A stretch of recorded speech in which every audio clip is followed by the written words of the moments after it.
आगे आपका बीपी का हो गया, आप बताएं। जॉइंट पेन यानी कि हड्डियों के जो रोग हैं, आर्थराइटिस जिसे कहते हैं, या जॉइंट में कहीं पर भी दर्द आता है, इसके लिए आपको क्या करना चाहिए और इनके कारण क्या है। जॉइंट पेन का सिस्टम ये है, जब भी व्यक्ति के शरीर में यूरिक एसिड की मात्रा ज़्यादा बढ़ जाती है, यानी कि शरीर में तेजाब या एसिडिटी ज़्यादा हो जाती है, तो वो एसिड आपके जॉइंट में जा करके आपके जॉइंटों को, लिगामेंट है या उसके अंदर जो कोलेस्ट्रॉल वगैरह होता है उसे नष्ट करने लगता है।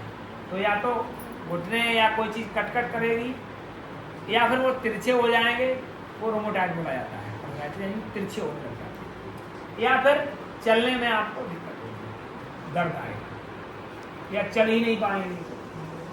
बहुत से लोग ऐसे नहीं चल पा रहे हैं। इसके लिए क्या है, सबसे पहले तो आप रिफाइंड ऑयल खाना बंद कर दें। जितने भी रिफाइंड ऑयल है ये आपके घुटनों को खराब कर देगा। घर से रिफाइंड घर पे लाना ही बंद कर दीजिए, हम नहीं खाएंगे।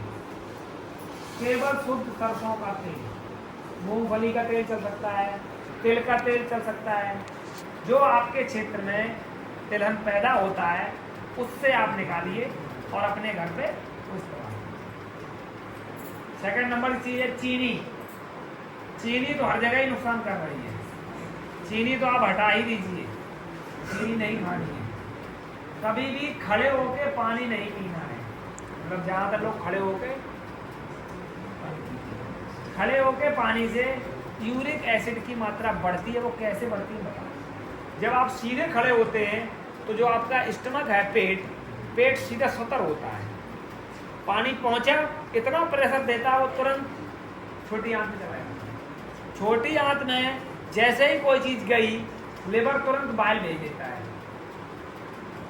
जो पित्त की थैली होती है, पित्त की थैली में वही पित्त स्टोर होता है, वही बाइल होता है, इसे एक तरीके का द्रव यानी एसिड माना गया है। वो एसिड तुरंत लिवर रिलीज करेगा और तुरंत इसके थ्रू भेज देगा। पानी को एसिड की जरूरत नहीं थी, लेकिन वहाँ अधिक एसिड पहुँच गया, एक लेवल से ज़्यादा। वो जब एसिड अधिक पहुँच गया, वो कहाँ है, स्मॉल इंटेस्टाइन में। छोटी आंत का एसिड, जब छोटी आंत का काम होता है चूसना, जब वो एसिड को चूसती है फिर वो बॉडी के अंदर सर्कुलेट कर देती है। वही यूरिक एसिड आपके अंदर शरीर में चला जाता है ब्लड के सहारे। जब ब्लड के सहारे चला गया, जहाँ पर भी पहुँचा, वो उसका काम है लिगामेंट को खराब करना, कैल्शियम को कम करना, हड्डियों को कमजोर करना, इसका काम है। तब जाके आपको ये नुकसान है। दूसरी चीज, ये बहुत महत्वपूर्ण चीज है, आपकी थिंकिंग, जो आपकी सोचने की शक्ति है, वो भी आपके घुटनों को, आपके जॉइंट को खराब करती है। ये तो हमारा एक्सपेरिमेंट है। हमने ये देखा है, जितने लोग गलत सोचते हैं, चाहे अपने बारे में सोचें या दूसरे के बारे में, लोग अपने बारे में बुरा सोचते हैं, हम आपको बता रहे हैं कैसे। अब हम पे कुछ हो ही नहीं रहा है, हम अब क्या कर पाएंगे, हमारा शरीर काम नहीं कर रहा है। ये खुद के बारे में बुरा सोचना, यानी खुद की आलोचना करना, ये भी एक पाप है। और दूसरों की तो आलोचना लोग करते हैं। अगर आप किसी दूसरे व्यक्ति की आलोचना कर रहे हैं या बुराई कर रहे हैं, आलोचना बुराई है लगभग है, तो आपको क्या लगता है कि उस व्यक्ति तक क्या पहुंच रही है बात? नहीं पहुंच रही है, लेकिन आप तक तो आवाज पहुंच रही है। आपका ब्रेन उस समय क्या कर रहा होगा, जब आप दूसरों की आलोचना कर रहे होते हैं, आपका ब्रेन इस टाइप का ही रस रिलीज करने लगता है, जैसा रस अभी हमने आपको बताया।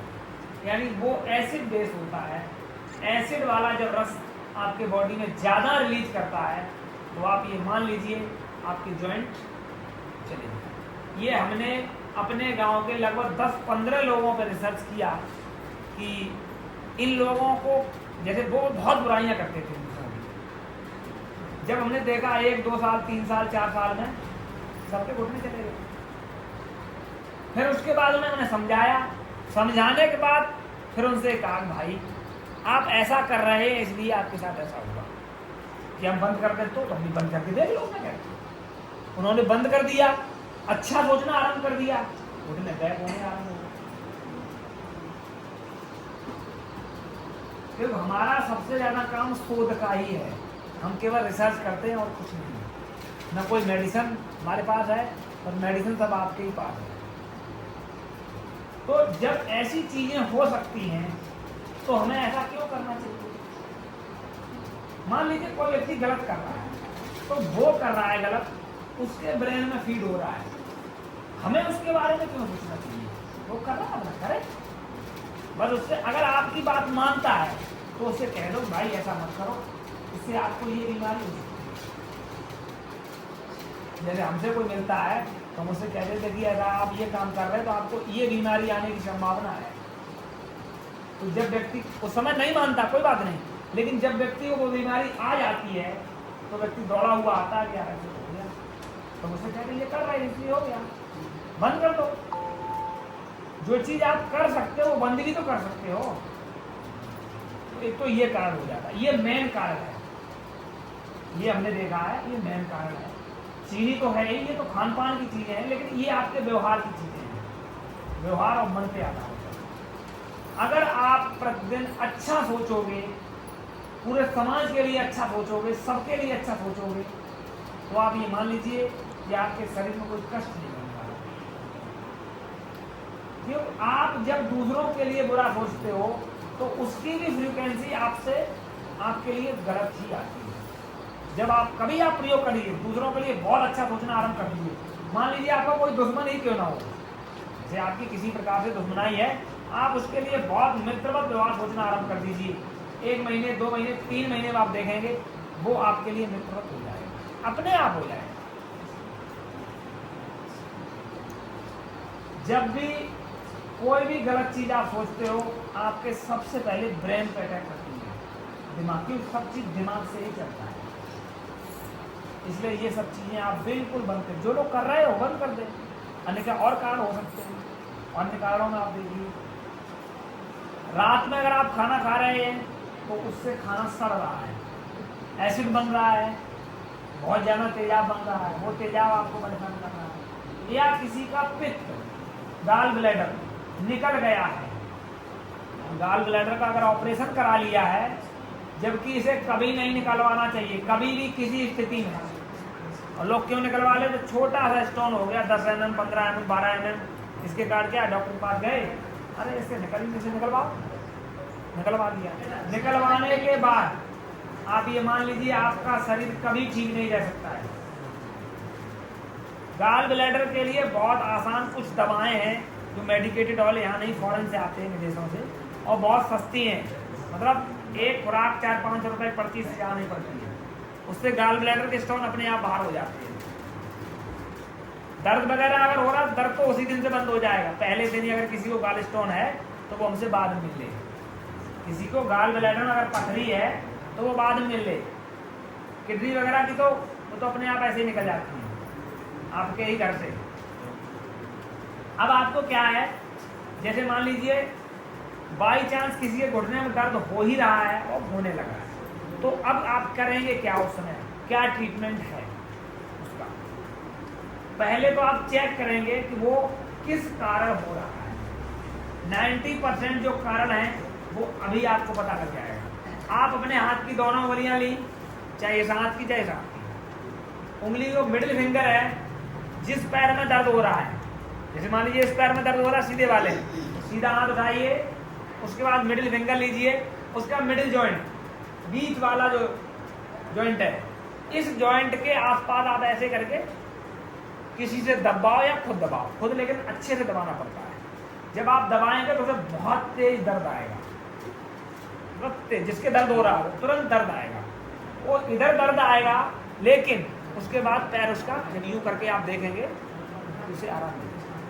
इसका मतलब ये है कि यहाँ पर ब्लॉकेज हो रहा है, जो आर्टरीज हैं वो ब्लॉक करने लग गई, तो इससे ही आपको इंस्टेंट रिलीफ मिल सकता है, तुरंत आराम। दोनों ही उंगलियां, 4 जगह ट्रीटमेंट होता है इसका।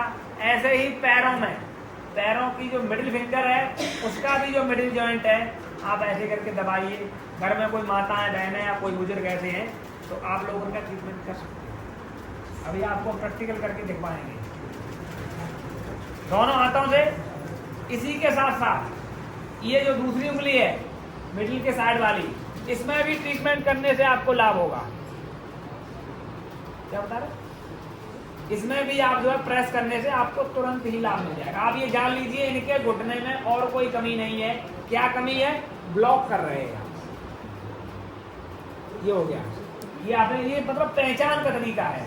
अब आपको और कैसे ठीक करना है, जैसे हो ही रहा है, आपने इससे आराम दे दिया तो वो आपके पास जरूर आएगा बार बार भागता हुआ कि अरे उस समय तुम्हें आराम दे दिया था, फिर होने लगा है। अब कुछ भोजन उसका चेंज करना है, जो परहेज बताई वो तो परहेज रखनी है।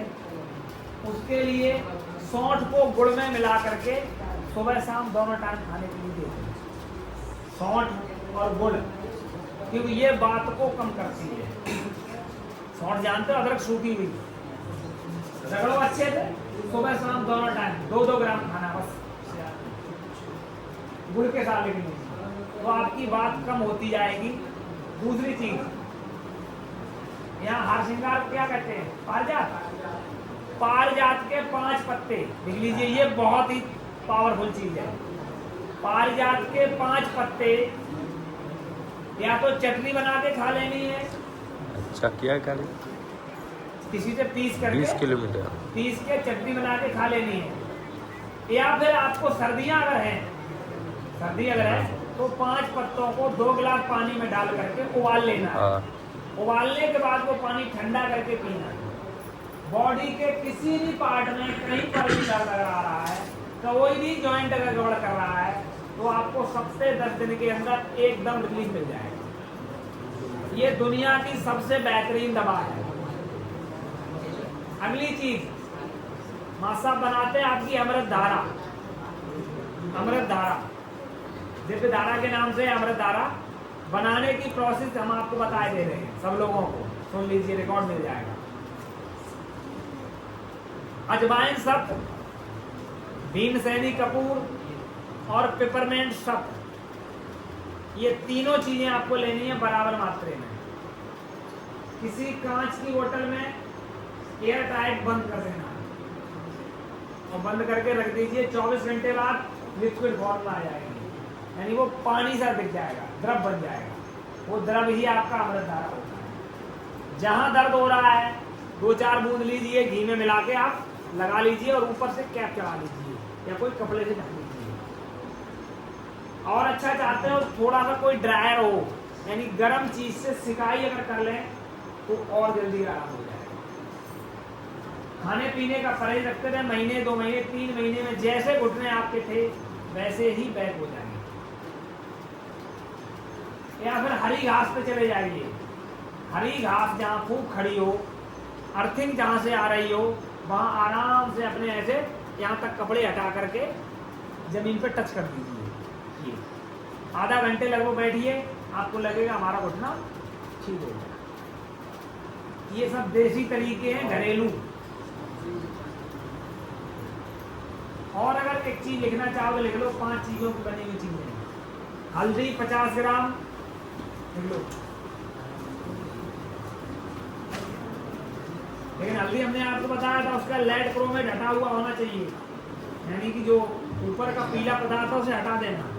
हल्दी 50 ग्राम, छोटी अरहर 50 ग्राम, सौंठ 50 ग्राम, पीपली छोटी पीपल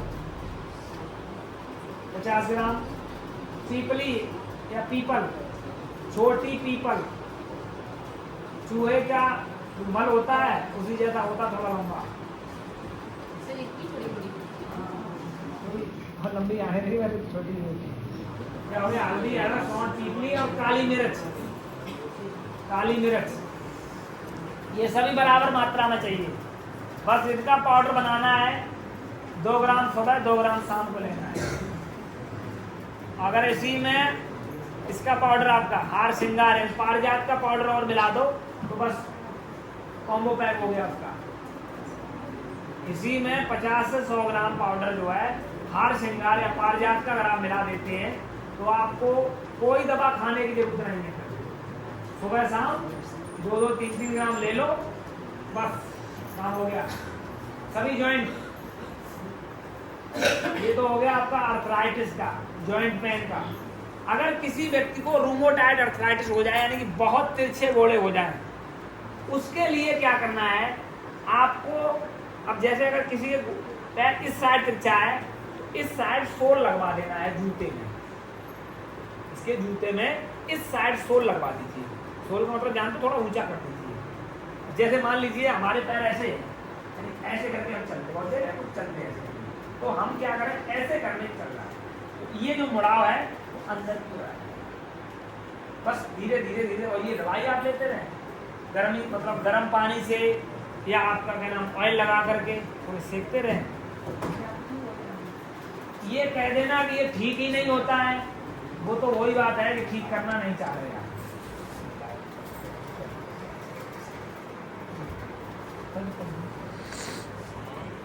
एक प्रश्न और रह गया, ये तो आपका ये हो गया।